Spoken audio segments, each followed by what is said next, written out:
Buenas noches. En un escenario electoral muy polarizado entre el Frente Amplio, el Partido Nacional y el Partido Colorado, ¿cuál es el rol de los partidos chicos? ¿Cuál es el rol del Partido Independiente, de la Unidad Popular? Ese va a ser el tema esta noche. Bienvenidos a Plan País.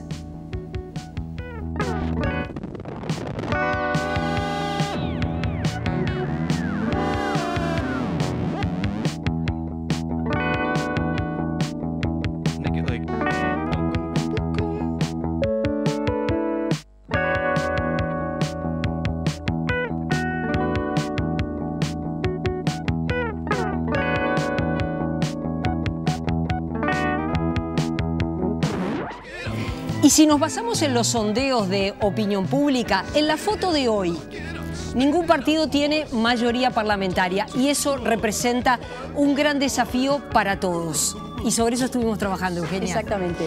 Lo mismo se decía en la elección anterior y finalmente, por tercera vez consecutiva, el Frente Amplio tuvo en su gobierno mayoría parlamentaria.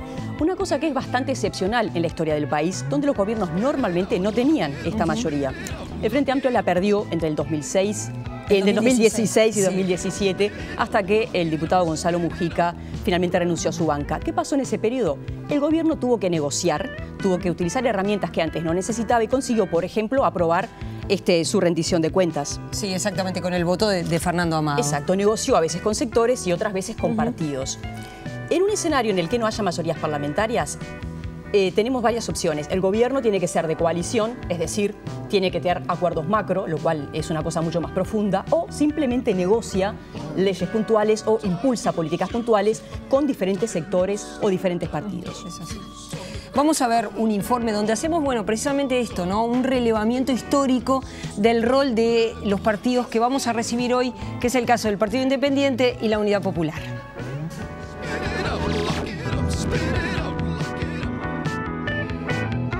En las elecciones de 2014, 5 partidos accedieron al poder legislativo, más un sexto creado en 2016, al que luego adhirieron representantes electos por otras agrupaciones.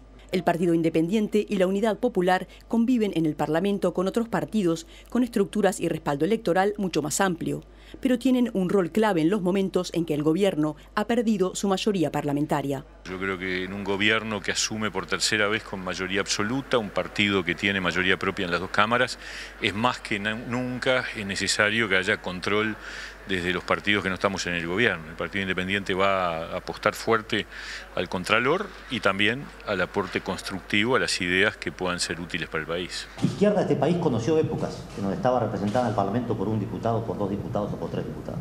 Y desde ahí ejerció el papel de acompañar el movimiento social de lucha por las reivindicaciones dignas. Ese es el lugar que le toca al legislador de la Unidad Popular, en tanto concebimos que este esfuerzo devolvió a la izquierda al Parlamento. El Partido Independiente fue fundado en el año 2002 por los diputados Pablo Mieres, Iván Posada y Ricardo Falero, escindidos del Nuevo Espacio, que había decidido incorporarse al Frente Amplio. Desde las elecciones del año 2004 ha aumentado su bancada de legisladores, posicionándose como una opción de centro. Somos la única opción capaz de generar articulaciones de cambio que permitan quebrar la lógica de blanco y negro, de buenos y malos que dramáticamente ha afectado al Uruguay de los últimos años. Este es un partido de diálogo, este es un partido de construcción, este es un partido que busca la transformación, pero ciertamente no a cualquier precio, sino poniendo arriba de la mesa nuestras ideas, nuestros principios. Unidad Popular fue fundado en el año 2013 y cuenta con un diputado. Surge de lo que fue Asamblea Popular, fundada en el año 2006, y lo integran diversos movimientos que proponen una agenda de defensa de los derechos sociales y de los trabajadores y defensa de su pensamiento político de izquierda. Venimos a luchar junto a los trabajadores y a los jubilados por salarios y jubilaciones dignas y a reclamar la devolución del aguinaldo a los jubilados, robado por la dictadura y nunca devuelto. Vamos a sostener la vigencia de una política antiimperialista. Reafirmaremos cada día la solidaridad con la revolución cubana, condenando el criminal bloqueo al que es sometida por el imperialismo. La solidaridad con la revolución bolivariana en Venezuela, permanentemente agredida. Vamos a luchar y a exigir el inmediato retiro de las tropas de ocupación uruguayas en Haití. y vamos a estar siempre, siempre, junto al sufrido y heroico pueblo palestino. Algunas de las funciones de Contralor del Parlamento, como la conformación de comisiones investigadoras y los llamados a sala de los ministros, pierden eficacia cuando el gobierno tiene mayoría parlamentaria. La existencia de esas mayorías absolutas también determinaron la inutilidad de las interpelaciones, de los llamados a sala a los ministros.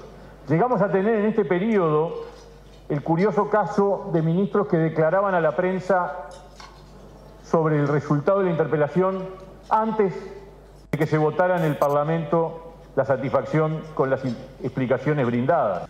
Nuestra forma de aportar en la vida política será la de proponer, la de elevar proyectos de ley, muchos de los cuales ya hemos hablado: Plan Nacional de Vivienda, soberanía alimentaria, defensa de la soberanía, la lucha contra la impunidad. En las elecciones de 2019, los analistas coinciden en que difícilmente se repita un gobierno con mayoría parlamentaria, por lo que el rol de los partidos más pequeños será fundamental tanto para Contralor del Gobierno como para garantizar gobernabilidad y eficacia del Parlamento. Y es un gusto ya tener en los estudios al senador Pablo Mieres, precandidato presidencial por el Partido Independiente. Bienvenido, un gusto recibirlo. No, gracias a ustedes por la invitación, encantado de estar por acá. Mieres, esta campaña electoral, que en el caso del Partido Independiente todavía tiene la particularidad que no tiene una interna y entonces no aparece como un partido que esté en la dura competencia como le pasa al Frente Amplio o al Partido Nacional, incluso al Partido Colorado, pero empieza a aparecer un elemento que es el dinero de la campaña. Siempre se ha dicho, tenemos los dos, creo, bastantes elecciones en el lomo, como se suele decir, que bueno, que hay que tener dinero para tener una banca. Eso siempre estuvo presente. El financiamiento de la política, el juntar dinero, pero ahora aparece con expresiones muy diferentes, en algunos casos para algunos preocupantes. Bueno, sí, yo creo que es una diferencia. Hay una novedad, que hay candidatos que financian su propia campaña con dineros propios. Eso no existía en el Uruguay históricamente y abre un signo de interrogación, porque yo creo que no es bueno que sea así. Ahora, evidentemente, la regla de juego hoy no prohíbe que una persona pueda financiar su propia campaña. Me preocupa más la violación indirecta de la veda. O sea, por un lado está el tema del quantum, de la plata, de cuánta plata. Nosotros, en ese sentido, en esta etapa, además de la primera parte hasta junio, tenemos una situación muy diferente. Como no tenemos competencia, tú lo decías, no estamos gastando, no estamos haciendo publicidad ni nada, porque sabemos que en la elección de junio, bueno, la gente del PI va a ir a votar, pero siempre votamos muy poquito y en realidad no importa mucho. Ahora, me preocupa ver esta invasión de publicidad electoral fuera del tiempo, porque estamos en veda, en teoría, pero claro, la ley tiene un problemita, que es que la ley dice que se puede publicitar un evento. Y entonces la trampita que le han encontrado es que cualquier cosa se vuelve un evento. No habría que trampear la ley. Un diálogo por internet se vuelve un evento. Sí, no habría que trampearlo totalmente. A mí me parece lamentable. Primero la Corte le dijo a los candidatos que estaban violando la veda... a Novik y a Sartori en particular, sí, ¿no? los observó.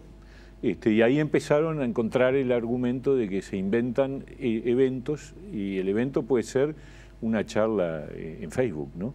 Entonces, claro, yo creo que ahí estamos. Lo que pasa es que la ley no cerró ese punto, como tampoco otro error de la ley vigente es que no prevé sanciones, ni para el candidato ni para el medio.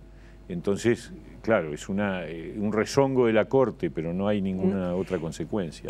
Nosotros hicimos un programa y sobre el tema debatieron Alejandro Sánchez y Jorge Gandini. Desde el Senado se aprobó el proyecto de financiamiento, que después quedó sin votos. Es un poco extraño, pero bueno, quedó sin votos en diputados. Yo creo que lo que pasó es que demoró mucho el tránsito. Nosotros lo aprobamos en el Senado a fines del 17. Sí, fines del 17. Y recién entra a la Cámara de Diputados en diciembre del 18. Y ese era un problema, porque la campaña electoral ya estaba, ya de hecho habían largado varios, e incluso el proyecto de ley que aprobamos en el Senado marcaba periodo de campaña electoral, 1 de enero del año electoral hasta el 30 de junio del otro año. Entonces íbamos a tener un problema, que era un montón de adaptaciones que había que realizar, no se iban a poder hacer, íbamos a tener de alguna manera situaciones confusas, y claro, cuando entras en la carrera electoral se vuelve muy difícil cambiar las reglas de juego sobre la marcha. Y me parece que, yo creo que el proyecto de ley en términos generales era compatible, teníamos algunas diferencias, nosotros lo votamos en general, votamos en contra de algún artículo, pero lo que pasó es que se dejó llegar demasiado el tiempo electoral. Sí, esa es debería aprobarse. Debería aprobarse, sería positivo. Pero hay muchas de las normas que están allí que son, por ejemplo, esto que hablábamos recién de la violación de la veda, se incorpora una sanción a la violación. Se incorpora una sanción para el partido o el sector y se incorpora una sanción también para el medio que incumple. No creo que hubiéramos previsto esto de anunciar eventos raros, pero bueno, lo cierto es que sí, hay una serie de disposiciones de ese proyecto de ley que son compartibles y otras son discutibles. En la presentación decíamos, en la foto de hoy ningún partido tiene mayoría parlamentaria si nos manejamos con los sondeos de opinión pública que se están dando a conocer. Por lo cual, un partido como el Partido Independiente tiene un papel a cumplir, los partidos chicos tienen un papel a cumplir. ¿Usted se imagina integrando un gobierno de coalición con el Partido Nacional, por ejemplo? A ver, ser parte de un gabinete del Partido Nacional. A ver, lo primero que hay que decir es que efectivamente es probable, no es seguro, pero es muy probable, por los datos que tenemos hoy, que se termina una etapa, un ciclo de 15 años donde gobernó un solo partido con mayoría absoluta. El Frente Amplio ganó en 2004, renovó la mayoría absoluta en 2009 y volvió a ganar en 2014. En esa vez, en el anca un piojo, pero la obtuvo. Esta vez yo creo que la probabilidad más alta es que no haya mayoría de ningún partido y por lo tanto el presidente que resulte electo lo será en segunda vuelta, con lo cual es muy importante cómo queda el Parlamento. O sea que la elección del 27 de octubre es la elección relevante. Y nosotros vamos a trabajar con toda la fuerza para conseguir la mayor cantidad de gente que nos apoye porque tenemos la convicción de que tenemos el mejor programa de gobierno, la mejor propuesta de cambio. Ahora, después se abre un tiempo, y hasta el 27 de octubre entonces lo que hay es un escenario de competencia. Es decir, acá competimos con el Frente Amplio quiere seguir, nosotros decimos hay que cambiar y competimos con los otros proyectos de cambio que son los de los partidos tradicionales o la de Unidad Popular. Ahora, después del 27 de octubre, y hay que ver primero cómo queda diseñado el tablero, quién tiene cuánto y cómo se distribuye el juego de los votos. Y obviamente hay que dialogar. Ahora, adelantar posicionamientos me parece un grave error, sería debilitarnos, ¿no? Yo sé que esa fue la diferencia que usted mantuvo con Selva Andrioli, que terminó que el Partido Independiente se separara de la alternativa, pero usted asume que también usted hizo declaraciones públicas, una entrevista en el diario El País, otras declaraciones en las que usted dejó establecida la duda. Usted dijo, hay que cambiar hay que cambiar el Frente Amplio, es decir, bueno, dejó entrever que usted apoyaría al candidato de la oposición, sea Lacalle o Larrañaga, sea Julio María Sanguinetti. No fue la intención, ¿no? ¿No fue la intención? No, a ver, nosotros lo que dijimos, obviamente somos un partido de oposición y por lo tanto queremos sacar al Frente Amplio del gobierno, obviamente, porque el Frente Amplio es el gobierno. Lo diríamos de otro partido si estuviéramos en la oposición, de cualquiera de ellos. Ahora, el tema es que después qué pasa. El después qué pasa es un tema para justamente que lo tenemos que resolver colectivamente y efectivamente esa fue la diferencia que tuvimos con la gente de Navegantes, que adelantó una postura para la segunda vuelta cuando habíamos acordado expresamente entre los 4 grupos que formábamos la alternativa, de que no se debía adelantar posición. Nosotros este tema lo conocemos. Cada vez que viene una elección, Ana María, todos los periodistas, tú y todos, nos preguntan, ¿y usted qué va a hacer en la segunda vuelta? Claro, obviamente. Y entonces le dijimos, no, estas cosas hay que mantenerse firmes, y además a esta altura, que no sabés ni quién va a ser el candidato de cada partido, que no sabés cuál va a ser el programa, salvo el Frente, que tiene bases programáticas, pero depende mucho también de quién sea el candidato, cómo se ejecutan esas bases programáticas. Uno mira el Frente Amplio y dice, bueno, por un lado Martínez habla de austeridad, por el otro lado Olesker acaba de hablar de más impuestos. Del lado del Partido Nacional, ¿cuál es el proyecto de seguridad? El plebiscito de Larrañaga, las propuestas que hace Lacalle. En el Partido Colorado, Sanguinetti de un lado, Talvi cuestionando la restauración que implica Sanguinetti. O sea, ¿qué vamos a estar opinando nosotros hoy? ¿Qué vamos a hacer en la segunda vuelta cuando en realidad lo que importa es la opinión y la decisión de la gente el 27 de octubre? Entonces, ese es un punto neurálgico. Después nosotros tenemos que decidir qué vamos a hacer. Lo hemos hecho otras veces, lo vamos a hacer de vuelta en esta oportunidad como partido, colectivamente. Y obviamente uno podrá evaluar si es más importante o no un pronunciamiento que puede ser de cualquier tipo. Veremos, falta mucho.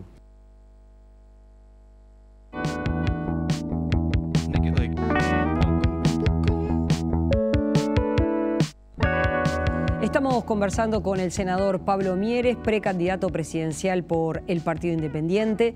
Estábamos hablando de las fórmulas paritarias, una fórmula que se anunció, luego quedó por el camino.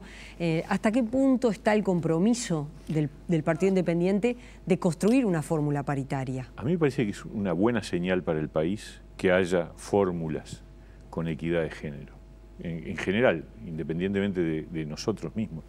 Obviamente nosotros ahora estamos, digamos, el tema de la fórmula queda replanteado para más adelante. El partido ha retomado su campaña como partido independiente después de la decisión de retiro de la alternativa y lo tendremos que analizar en su momento. Hoy no es el momento para resolverlo. Sería hasta de mal gusto hacerlo, ¿no? Por lo tanto, es una cuestión que tendremos que resolver seguramente después de las internas, que es cuando todos los demás partidos lo tendrán que hacer. Y repito, desde mi punto de vista, que haya fórmulas paritarias son señales valiosas, positivas. Lo dije en la oportunidad correspondiente y lo sigo sosteniendo. Yo sé que ahora hay una discusión ahí jurídica, le cambio de tema. Sí. ¿Usted va a votar la destitución pedida por el presidente de la República de los 3 generales integrantes del Tribunal de Honor? Porque escuché declaraciones del senador Javier García, que es presidente de la Comisión de Defensa. Él decía, bueno, es potestad del presidente, esto no pasa. Sin embargo, yo conversando con el senador Larrañaga, dijo, que estuvo aquí, dijo, bueno, yo no voy a votar una venia hasta no conocer el conjunto del expediente. Yo le digo una cosa muy sencilla. No era una venia, una destitución, perdón. Sí, es una venia de destitución. Es una venia de destitución. Si la venia de destitución viniera fundada en el fallo que dice que todos los hechos ocurridos, que son una barbarie espantosa, institucionalizada, no afectaron el honor de las Fuerzas Armadas, si el fundamento de la venia de destitución fuera ese contenido, la voto con total convicción, porque no se puede admitir que haya un fallo que diga esto no afecta el honor de las Fuerzas Armadas. Esto afectó el honor de las Fuerzas Armadas. Al revés, es una cosa que las Fuerzas Armadas deberían reivindicar, que esas cosas afectaron su honor para poder salir adelante. El drama es que el gobierno está en un aprieto, porque ese fallo que dice eso lo homologó el presidente de la República. Y homologar implica avalar. O sea que el presidente de la República, por error o por lo que sea, avaló un fallo indigno. Entonces tenemos un problema, porque el fundamento con el que llega la venia de destitución al Parlamento es un fundamento equivocado, que es que no se cumplió con el deber de informar al superior y de suspender las actuaciones del Tribunal de Honor. Y eso no es correcto porque hay información que indica que hubo un freno, que se le informó al comandante Manini Ríos, y en todo caso la obligación es solo del presidente del tribunal, por lo cual no se podría pedir la venia de destitución de todos los miembros. Pero lo repito, yo creo que el problema más de fondo que tenemos es que todavía existan cabezas que piensan que todo aquel horror puede de alguna manera mirarse para el costado o barrer debajo de la alfombra. Yo creo que hay que asumirlo. Tenemos un drama. Del otro lado tampoco. Yo nunca escuché a un jefe tupamaro decir que se equivocó, que no debió haberse levantado en armas contra un gobierno democrático. Entonces José Mujica en su momento lo dijo. No, nunca pidió disculpas. No, yo le he seguido. José Mujica nunca dijo eso. Me hubiera gustado tenemos escucharlo. responsabilidad de no haber podido luchar por la democracia porque ya estábamos presos por haber tomado las armas. Sí, bueno, pero no dijo que tomar las armas era un error y que fue una cosa por la cual debería pedirle perdón a los uruguayos. No lo dijo nunca, no lo dijo ningún jefe tupamaro, como ahora tampoco, ni siquiera militares que no estuvieron en la época del golpe de Estado, ni siquiera ellos que podrían perfectamente, no tienen nada que ver con lo que pasó, sin embargo, les cuesta decir que fue una barbarie y que las Fuerzas Armadas se llevaron puesto el Estado de Derecho, hicieron cualquier barbaridad. Esto es necesario para que el país camine, si no vamos a terminar de una manera muy mediocre, que es aquella frase también de Mujica, que dijo: esto se va a terminar el día que nos muramos todos los que estuvimos en aquella época. Y mientras tanto la verdad se la llevan a la tumba, ¿no? Pablo Mieres, gracias por haber venido esta noche. Nosotros vamos a hacer una pausa y enseguida regresamos. Vamos a conversar con la fórmula de la Unidad Popular. Estamos con Gonzalo Abella y Gustavo López. Ya venimos.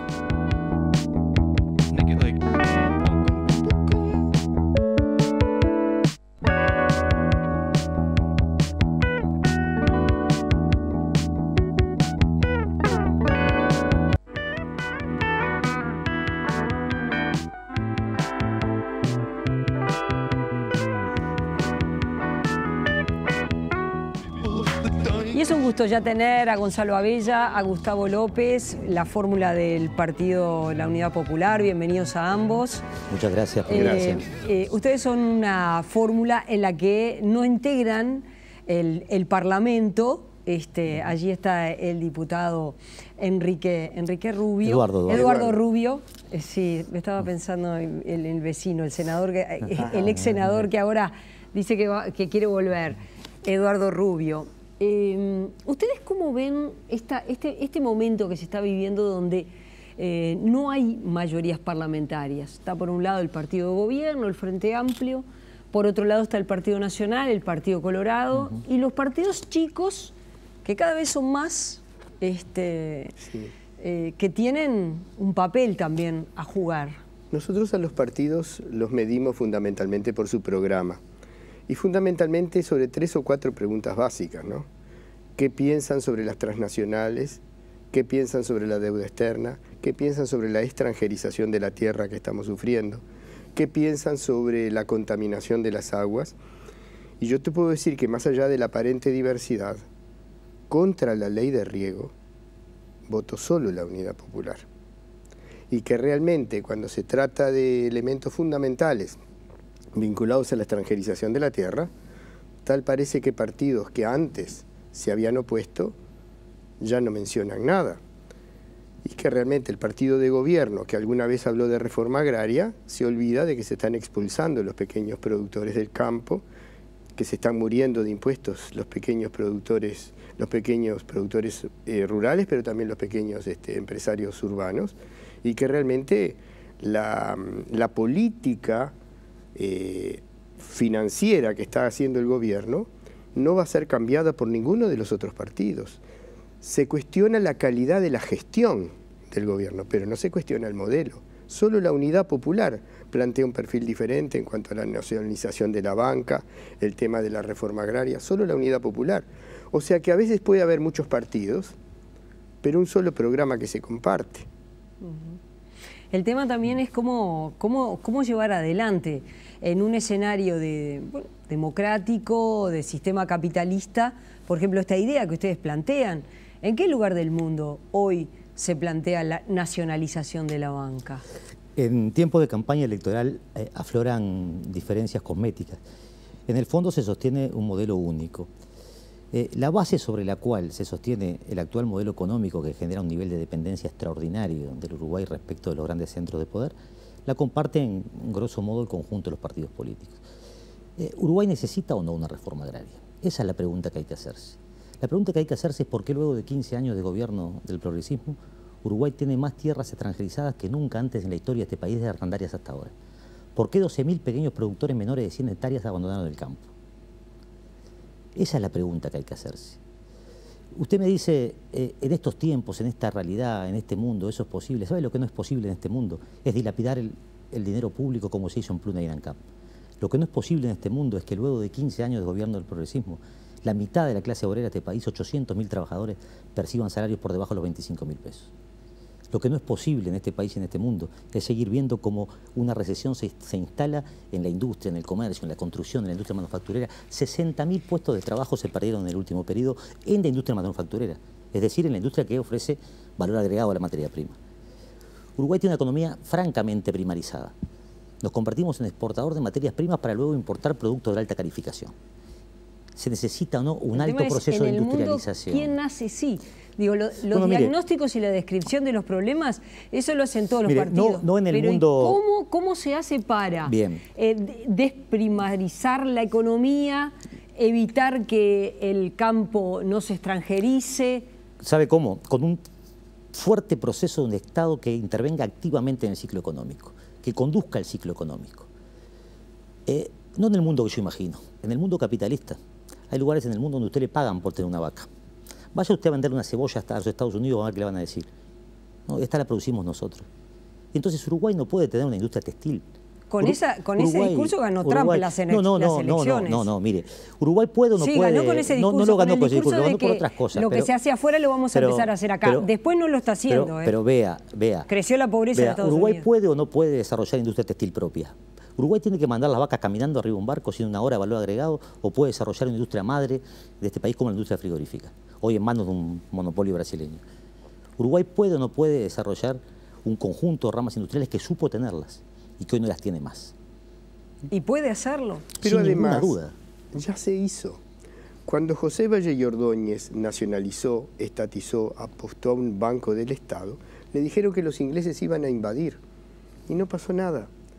¿Por qué? Porque también eso depende del estado subjetivo de la gente de defender un proceso y de enamorarse de él. Somos menos capaces hoy de lo que fueron nuestros gobernantes 100 años atrás. Pero ¿por qué nos tratan de convencer por todos lados que la libertad no es posible, que hay que someterse a las transnacionales, que hay que ponerse de rodillas ante el tren de la muerte de UPM y que ese es el único camino que podemos? Señores, si el gobierno piensa que este es el único camino, que se vaya a su casa. Pero no use nunca más una bandera activista. El país del continente que tiene mejores números económicos es Chile, que es a la vez el país que tiene mayor desigualdad, pero también mayor cantidad de tratados comerciales con el mundo. Por ejemplo, con el sudeste asiático, con Vietnam. Quien mayor cantidad de TLCs tiene en el mundo es Chile, pero bueno... Chile dicen, bueno, pero es el que tiene mejores resultados económicos, menor desempleo, mayor crecimiento, bueno, yo conozco, con muchos TLCs. Yo he estado con los mapuches. La miseria que se vive en el sur de Chile, la opresión, el terrorismo de Estado que desarrolla Chile en el sur, es parte también... Es una ciudad muy desigual, ¿no? Permítame un apunte a ese respecto. Crecimiento económico no es igual a distribución de la riqueza, ni mucho menos a igualdad. No. Nosotros firmamos con el gobierno Mujica un TLC con México. Multiplicamos por 2 lo que le vendíamos a México y México multiplicó por 10 lo que nos vendían a nosotros. ¿Qué le vendemos nosotros a México? Arroz, lácteos y alguna cosa más. ¿Qué nos venden ellos a nosotros? Autos y tractores. Mire usted qué negocio. Nosotros seguimos primarizando la economía, ellos nos siguen vendiendo productos de alto valor agregado. ¿No hay una incapacidad también ahí de los empresarios uruguayos, del Estado uruguayo, de no mejorar esos números? Sin ninguna duda, pero veamos la realidad en números. Uruguay exhibe, por lo menos públicamente, números favorables de crecimiento, ¿verdad? ¿Qué ha acontecido con el salario real, con el poder de compra del salario?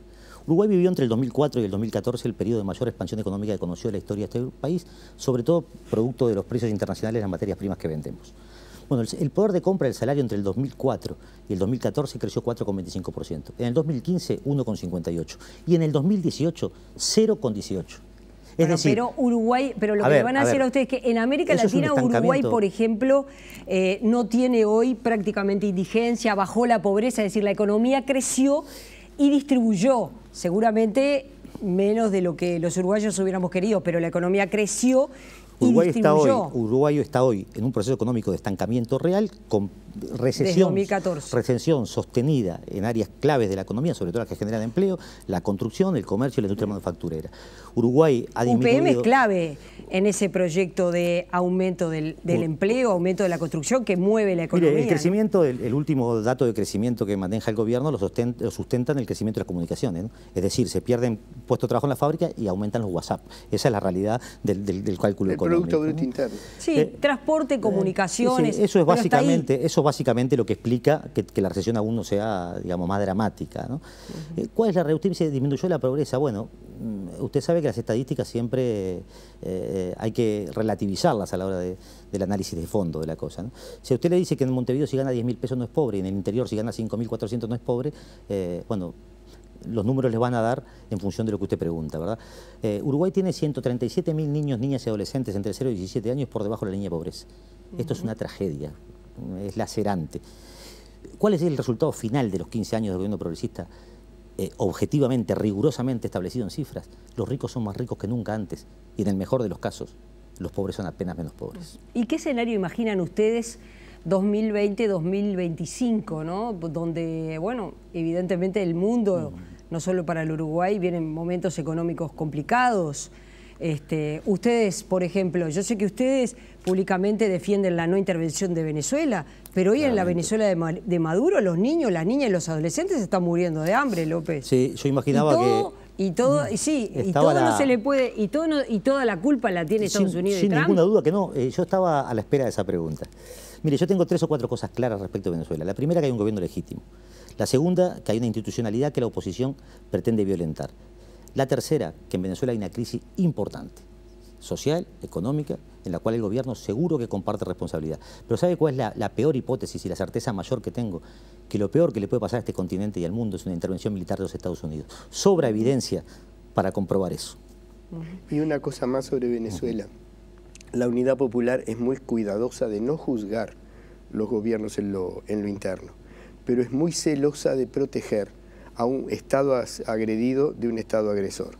Para nosotros el problema fundamental de América Latina es Trump, el imperialismo norteamericano, el fascismo de Bolsonaro y el fascismo colombiano. Pero la izquierda latinoamericana no se tiene también que hacer cargo y responsable de los militares empoderados en Nicaragua, los militares en el gobierno de Venezuela, porque si se está en contra de los militares en los gobiernos, también de los militares. El problema es un problema de clase, no un problema de uniforme o no uniforme. El problema es qué clase dirige y qué intereses representa. Desde ese punto de vista, nosotros tenemos que tener... ¿Y qué intereses representan los militares en Venezuela? Nosotros tenemos que tener bien claro que para juzgar Cuba, para juzgar Venezuela o eventualmente Bolivia, lo primero que tenemos que saber es si tienen una situación de pleno derecho o si están sus fondos bloqueados, está hackeada su electricidad.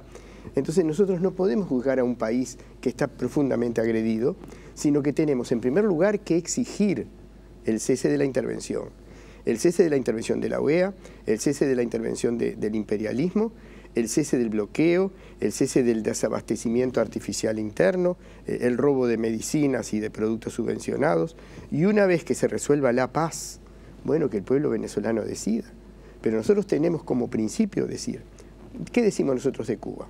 Condenamos el bloqueo norteamericano, condenamos la base de Guantánamo, base de torturas en territorio cubano contra la voluntad del gobierno cubano y del pueblo cubano. Eso es lo que condenamos. Y planteamos aquel viejo principio artiguista de la soberanía particular de los pueblos. En ese sentido, para nosotros, lo esencial en Venezuela es que es un Estado agredido y que frente a una instancia de un Estado agresor y un Estado agredido, la neutralidad es complicidad con la agresión. Sí, es muy largo este tema porque bueno, hay quienes dicen que Venezuela no es un gobierno legítimo en la medida que disolvió el Parlamento, generó una asamblea popular. Pero bueno, para salir un poco de Venezuela en el sentido un detalle. Fíjese la usted posición del gobierno uruguayo respecto a Venezuela. ¿Qué opinan ustedes? Apenas un detalle y nos metemos de fondo en tu pregunta. Fíjese qué curioso. Quienes dicen que Venezuela es un gobierno legítimo asumen la legitimidad de alguien que se proclamó en una plaza pública presidente de la República, ¿no? Sí, eso no ocurre en ningún lugar del planeta. Alguien en una plaza dice, yo soy el presidente. un diputado electo por leyes muy parecidas a las que resultó electo Maduro, por la misma Constitución. Bueno, hoy es el presidente autoproclamado. Sí, Juan Guaidó. Juan Guaidó. Y raudamente los gobiernos del mundo encabezados por Trump, algunos de ellos, salen a aplaudir esa decisión. El gobierno uruguayo ha tenido una posición oscilante. Comenzó con una posición de cierta dignidad respecto del reconocimiento. Luego, con esta iniciativa de Montevideo, fue el mecanismo de Montevideo fue de alguna manera atemperando su posición, y hoy hace tiempo que no se pronuncia el canciller Nino Boa respecto de este fenómeno. En estas ruedas de prensa de estos últimos días nos preguntan con insistencia sobre Venezuela, y periodistas informados jamás preguntan por Haití. Lo que ocurre en Haití es terrible, un gobierno corrupto, masas en la calle, cientos de muertos. Usted tiene infinitamente más posibilidad de ser asesinada en Colombia que en Venezuela, y de eso se habla muy poco.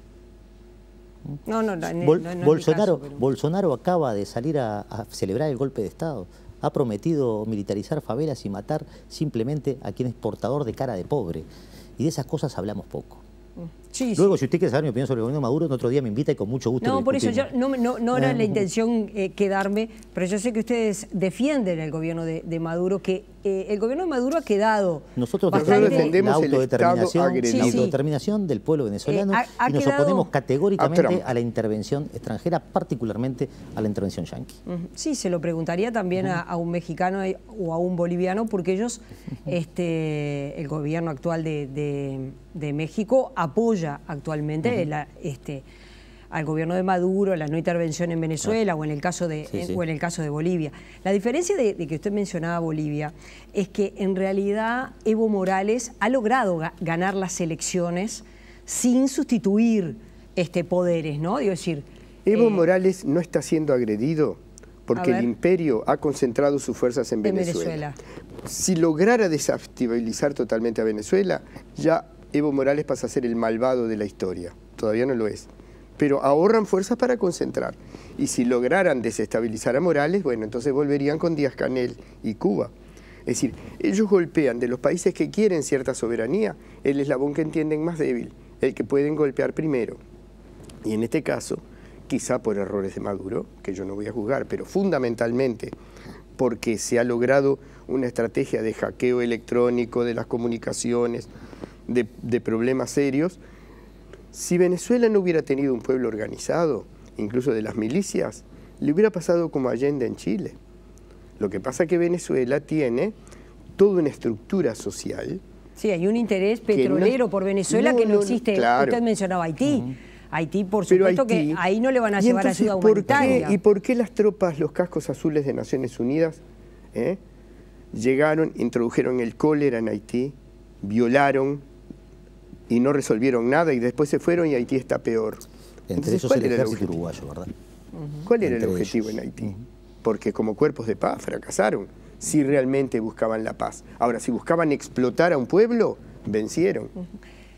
¿Va el mundo hacia un escenario más complicado? ¿Cómo lo ven ustedes? Mencionaba lo que está pasando en Brasil, ni que hablar con Bolsonaro, bueno, esa familia que fue asesinada por el ejército, por ser confundidos por delincuentes, es una situación. Argentina, que no para de caer, es decir, estamos en un escenario continental complicado. Sí, la región y el mundo, ¿no? Un avance de posiciones reaccionarias que también el progresismo y la izquierda se tiene que preguntar por qué avanzan los reaccionarios, ¿no?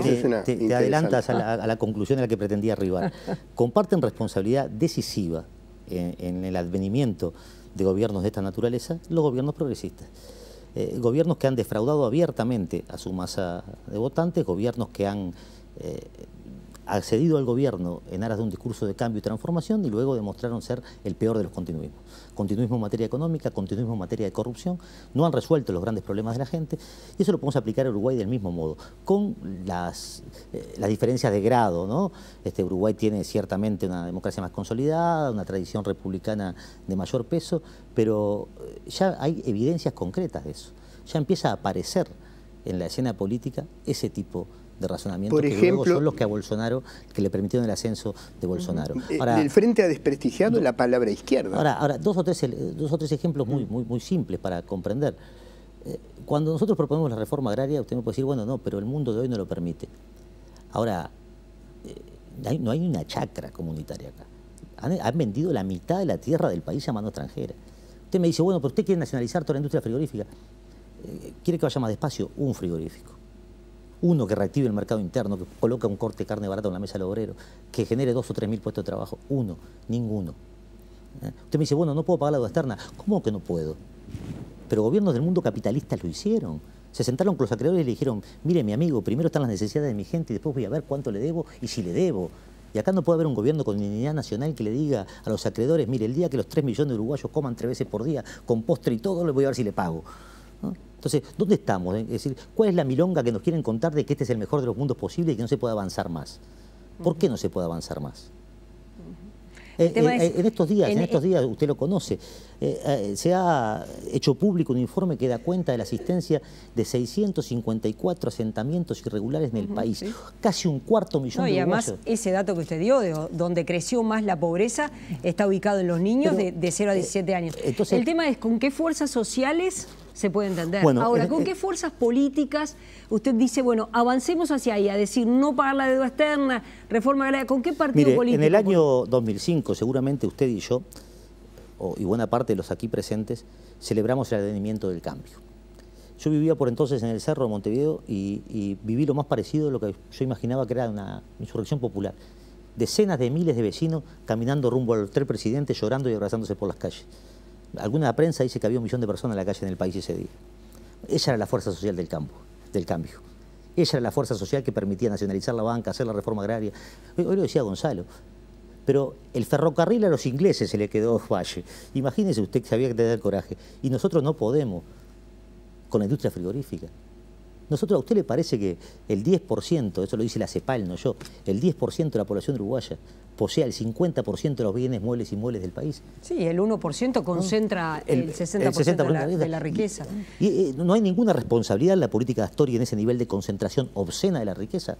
No tiene responsabilidad. El mundo es así, ¿no? El mundo concentró la riqueza. Lo que pasa es que para que el mundo deje de ser así hay que comprometerse en su transformación. El mundo fue así y el mundo también dejó de ser así cuando los pueblos se organizaron para la transformación. Con la idea de que el mundo fue así, nosotros seguíamos siendo colonia inglesa o española. El mundo está peor, López. Infinitamente peor. ¿Y sabe qué? Si para el mundo, ya nos vamos, pero si para el mundo de los 60 la respuesta de la izquierda era nacionalizar la banca, el comercio exterior, aumentar el salario, romper la dependencia, para el mundo de hoy, que es infinitamente más desigual y más injusto que el del 60, la respuesta debe ser aún más radical. Yo antes de despedirme, tengo la obligación de hacerlo, agradecerle el espacio y expresar públicamente nuestro respaldo al conflicto que mantienen los trabajadores de Televisión Nacional. Gracias por haber venido esta noche, ha sido un gusto recibirlos. Nosotros volvemos el próximo miércoles a las 20 en Plan País. Buenas noches.